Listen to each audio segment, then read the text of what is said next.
I'm George Siemens, University of Manitoba. I guess one of the biggest challenges that I've seen that universities, colleges, really higher education or any education system face is the ability to be adaptive.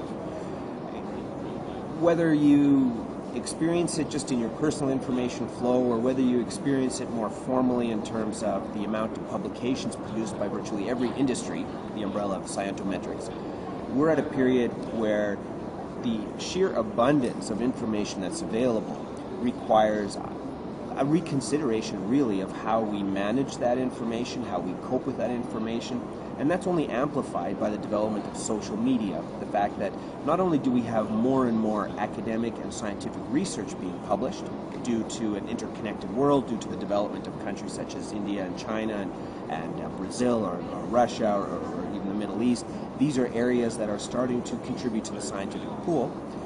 So you have that on the one hand, but social media contributes in a secondary level by permitting each of us to have a voice, have an opinion, have a say, and to somehow contribute in the sense-making that occurs within a particular society.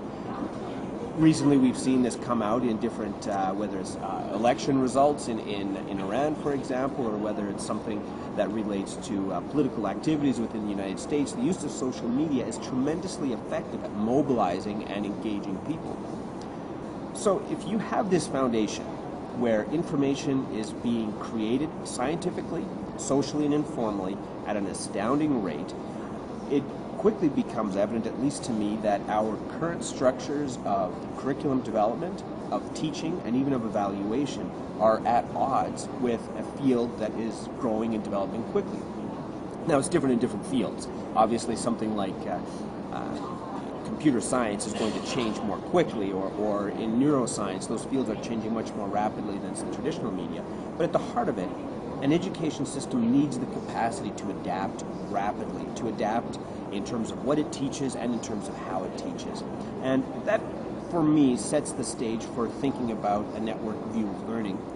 Connectivism is a view that I and others have put forward, but there's other perspectives as well. The ultimate thing is the education system that you're utilizing properly matched to the needs of a society, to the needs of learner, to what's happening around interaction, what's happening around information.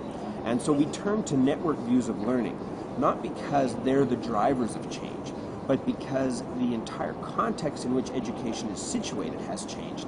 And our need then is to create a model or respond with a model that is capable of adapting as that system as a whole evolves as well.